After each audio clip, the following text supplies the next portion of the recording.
This is Dr. Rob Harder with the Nonprofit Leadership Podcast, Making Your World Better. What does it take to be an effective nonprofit leader today? What are the biggest challenges? What are the biggest obstacles? How should nonprofits fundraise in an economy that is constantly changing? All of these reasons combined led me to start this show. And it's my hope that through this series, people can learn not only what it takes to be an effective nonprofit organization, but to hear from effective leaders who are successfully making a positive impact in their communities. We hope you enjoy the show, as together we hear how they are making their world better. One of the things I've sought to do with this show is to provide you with helpful tools and resources that can help you lead more effectively and grow your nonprofit. Well, fundraising is so critical, right, for all of us to do well so that you have an organization to lead. Well, my guest today started a company that provides some great tools for you as a nonprofit leader. My guest today is Gauri Manglik, CEO and co-founder of Instrumentl. Gauri leads this organization, and Instrumentl currently serves over 2,000 nonprofits today, making it really a favorite tool among grant seekers for bringing grant prospecting, tracking, and management into one place. Enjoy today's show.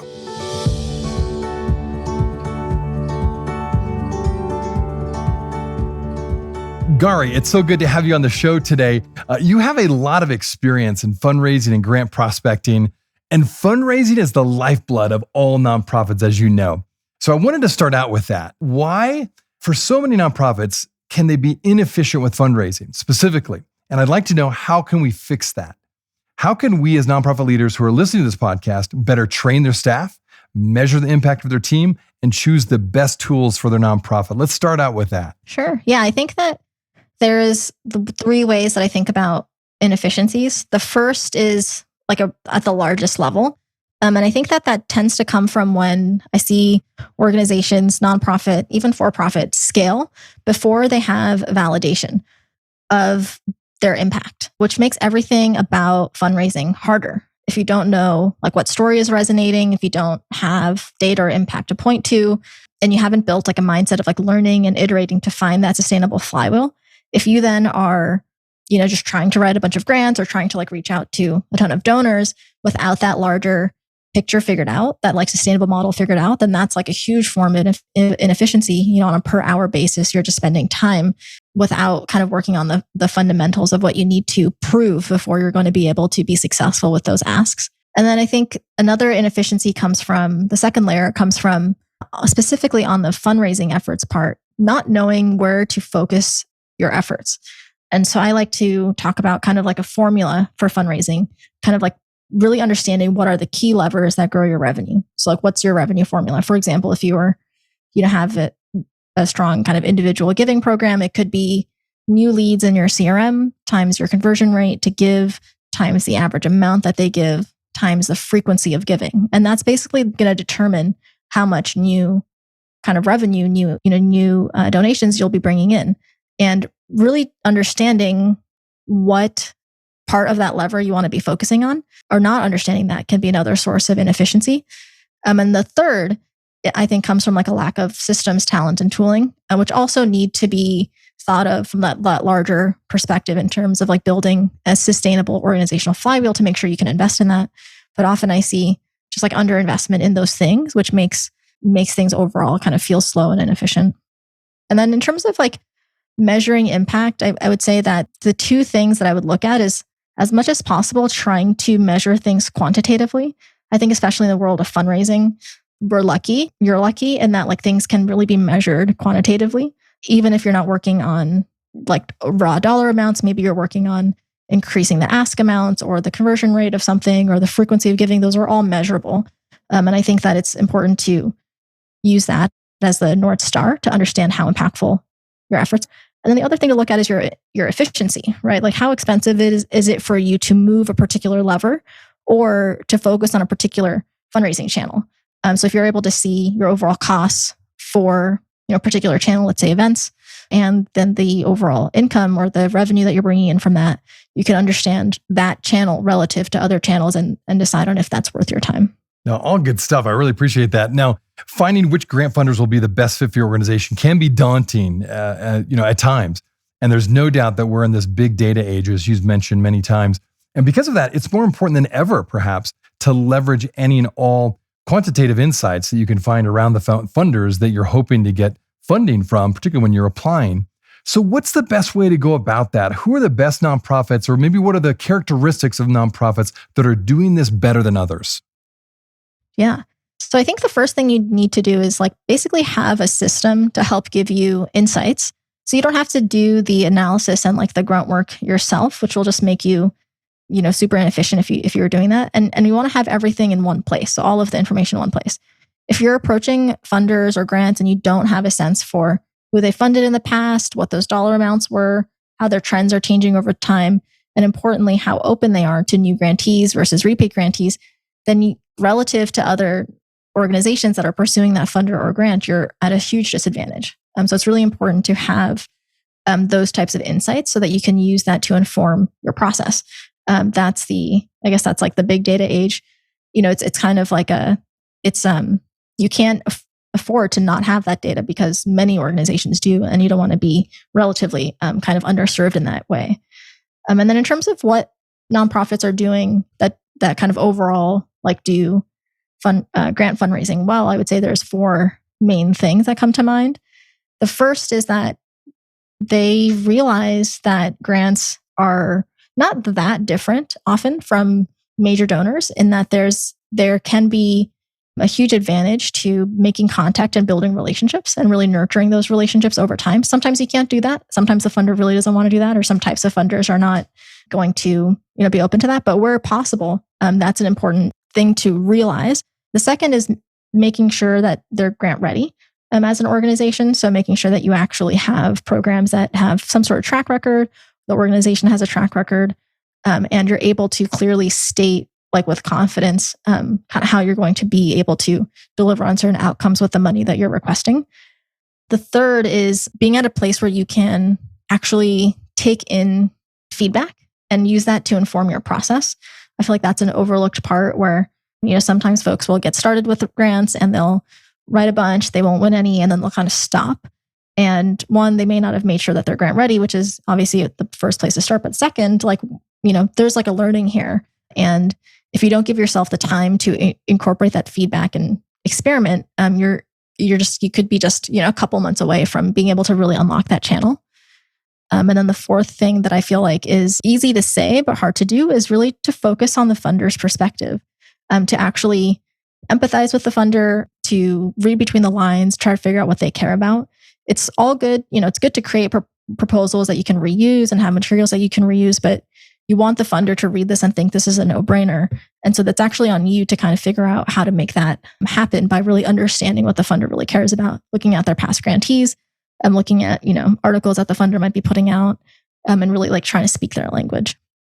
Now, all good insights. I really like that. And let's continue to talk about grants. When it comes to receiving donations from foundations, individuals, and grants, do you believe that grants are something that nonprofits should put more time into, say, rather than individual givers? What's your thoughts on that, just kind of percentage of time for development folks? I think it really depends on the organization and the program, and also definitely what the organization has found to be working. I've seen some organizations that have pretty commonly 10 to 30% of their budget comes from grants, and then others where it's closer to 80%. Most often I find that will typically come from either really small organizations or organizations that are heavily funded by government grants. But I think that it's a great channel if you have a track record of success and can invest in the process. So that's the key thing with grants, is that you have to be able to be willing to give it at least a year, I would say, to really unlock it, because you need to build in time to learn. You need to make sure that you're grant ready. You need to build time to build those relationships. So if you're only going to give yourself 3 months to decide if that channel is going to work out, then I think you kind of might as well not actually prioritize that. You might be better spending those 3 months on the different a fundraising approach. No, very helpful. And now you've also talked about building a logic model. Could you explain what that is and how can leaders implement that into their organization? Yeah, for sure. So a logic model can help you basically define a couple of things: your goals, objectives, inputs, outputs, and outcomes that are associated with a specific project. And the great thing about a logic model is that it's typically visually represented like a flow chart, so that it's easy for your stakeholders, for funders, to quickly understand things visually, as opposed to needing to read paragraphs. And Many funders are like requesting logic models as part of the grant applications. That's like a key time to consider writing that. But also if the funder doesn't require a logic model, it can still be super useful for just increasing your own understanding of the project. Basically, building that logic model helps demonstrate how the activities of the project that you're proposing will achieve the intended results. And it also serves as like a way for you to kind of clearly communicate that to others, which can be helpful. And so in terms of like getting started with implementing it, if you have an existing program that you understand really well, building the model should not be super hard. If you don't understand the project or program, if you're still developing it, then building a logic model is actually a great kind of framework for you to design it to help things become more clear. And as you're putting it together, the kind of the key things to consider that I mentioned are the inputs, outputs, activities, outcomes, and impacts. And there are some great examples on a blog post that I can share with you if you want to add it to the show notes that you can reference. But there's, I would say, like, two main tips in terms of getting your logic model right once you've got a draft is to like review examples. There's tons on this blog post that I can share, as well as like tons available online that are good to reference if you're just getting started. And then the other key thing is to use it as a tool to get input and feedback from others, both like internally at the organization, and it can also be helpful to kind of send it to potentially other grant writers or folks that have done this before and get their thoughts on it as well. No, we'd love to get that blog post and we'll get it out to our listeners for sure. So thank you. Definitely send that to me. I'll put it in the show notes. We'll be right back. Well, thanks so much for listening to the podcast. If this is your first time listening to us, I wanted to make sure you're aware of a whole group of other episodes with fascinating guests that I previously interviewed. Just go to our website, nonprofitleadershippodcast.org. There you will find numerous interviews of nonprofit leaders from all over the country, including some from other countries, all trying to make their world better. When you go to our website, you can also subscribe to my monthly leadership update in order to get more content, ask me questions, and join the Nonprofit Leadership Podcast community. Just look for the subscribe button, which is on the top right-hand side. It's a real easy process. Well, thanks again for listening. Now back to the show.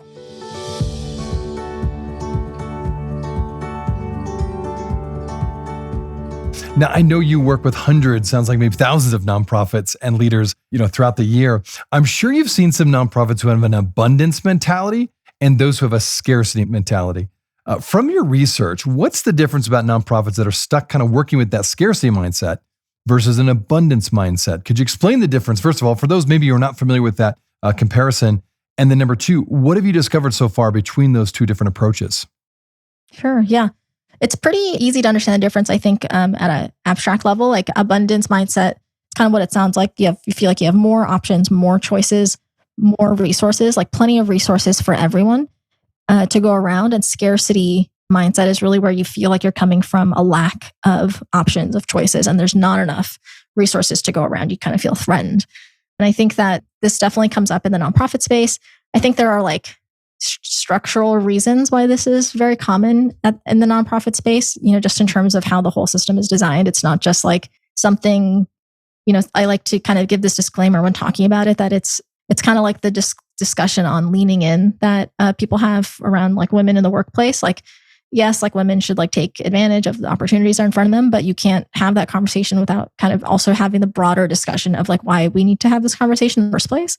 And I feel like the same thing is true with the abundance versus scarcity mindset. Like it's not like all on the nonprofit that they're the reason that they have that scarcity mindset. I mean, it's a structural issue in the whole kind of philanthropic environment, and funders play a big hand in kind of creating that. So I just want to preface that with saying that. But I think even though there are these disadvantages and kind of a fertile ground for creating a scarcity mindset in the nonprofit space, I think you can still overcome that and use kind of certain shifts in mindset to support you. And one of the big ones, I would say, especially with fundraising, is the mindset of being able to create like win-win situations. So kind of what I was talking about before, with really being able to like empathize with the funder and understand where they're coming from.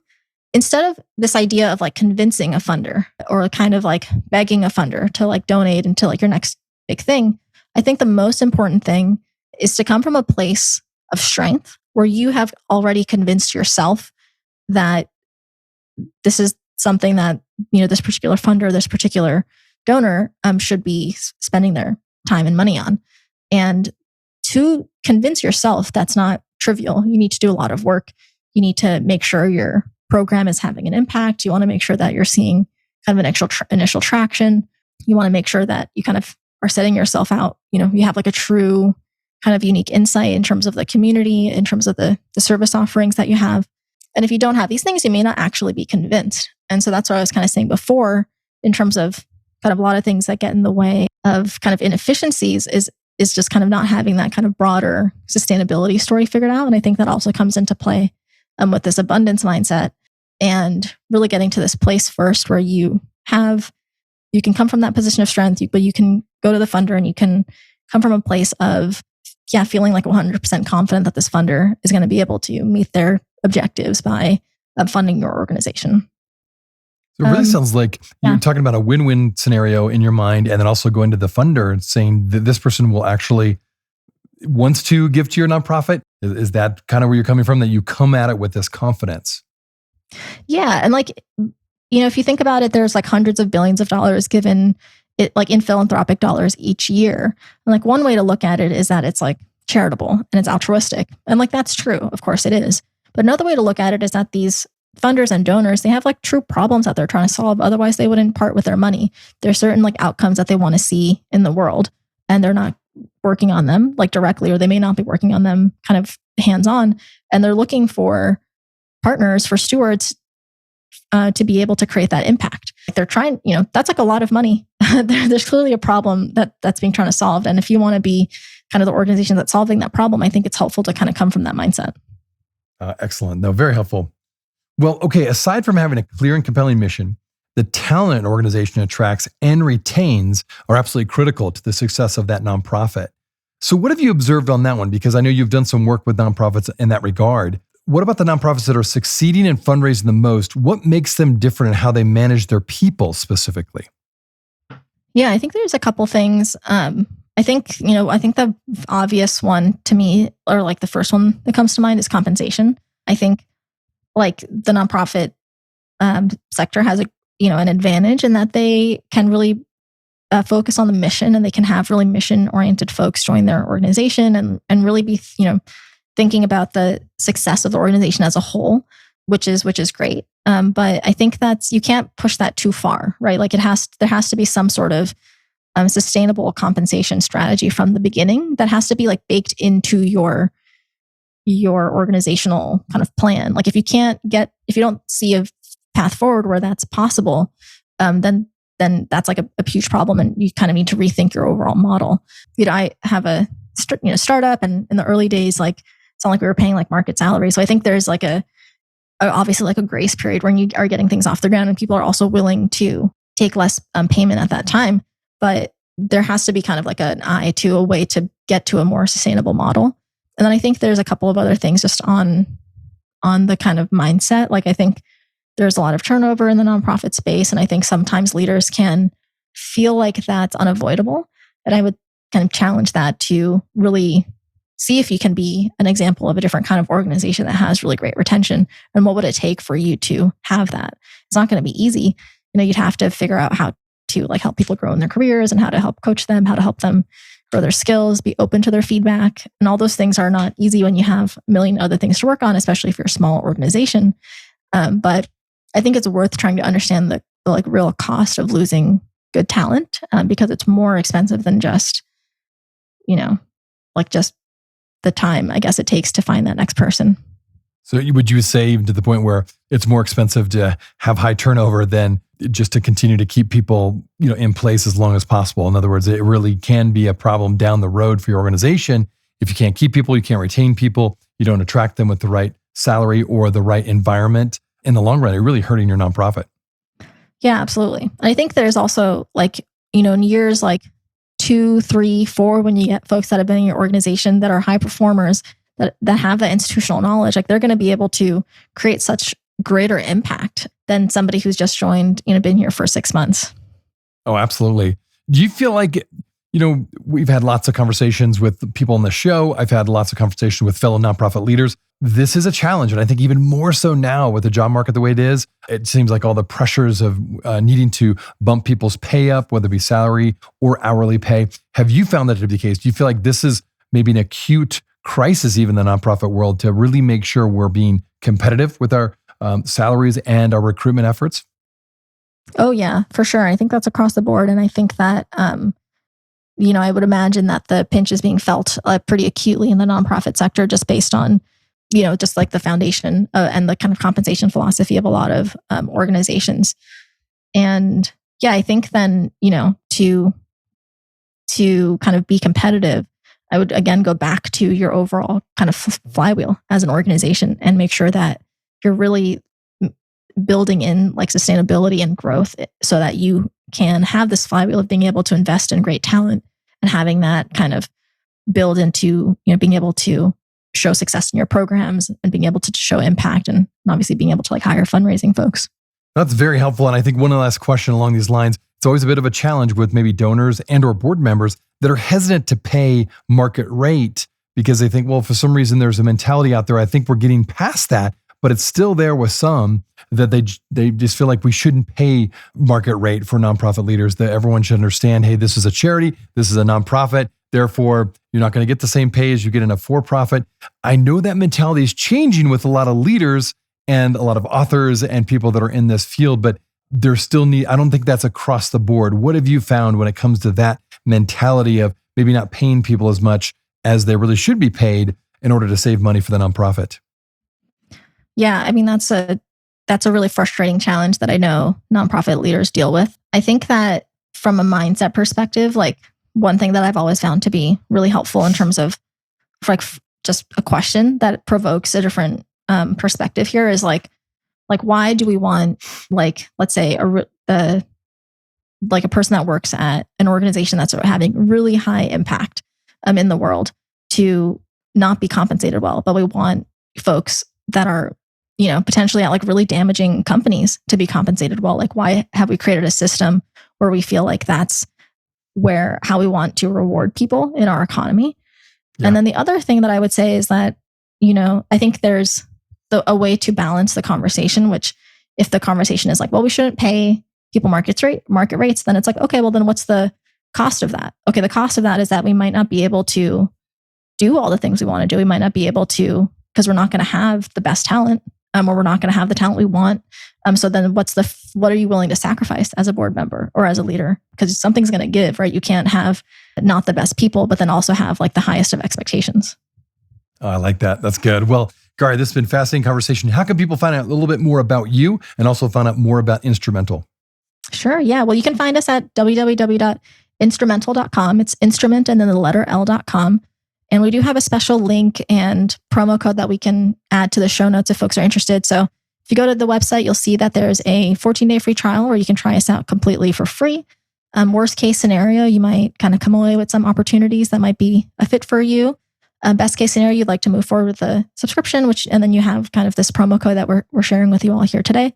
And even if grants aren't kind of your top priority right now, if you're not sure if grants are the right channel for you, we have a wonderful blog, instrumentl.com/blog, with tons of free resources, workshops like almost every week or two, where you can listen in on experts and just build your knowledge and get ready for when you are ready for grants. Well, again, Gauri, thanks so much for sharing your time today to be on the show, but also all these great resources. I encourage my listeners to check out their website and check out that blog. I think there's some great resources out there, and you really are assisting the nonprofit sector in a good way because fundraising, as we said, is the lifeblood of any nonprofit organization. So again, thanks for your time today, Gauri. Awesome. Thanks, Rob. Thanks for having me. Hey, friends. Well, I wanted you to know that this podcast can be found on iTunes, Spotify, Amazon, Google Podcasts, and wherever you listen to other podcasts. I also want to encourage you to like, subscribe, and share this podcast with others. This will actually help us get this great content out to more nonprofit leaders just like you. You can also join the Nonprofit Leadership Podcast community. Find other resources and interviews of past guests, all on my website, nonprofitleadershippodcast.org. Well, thanks again for listening. And until next time, keep making your world better.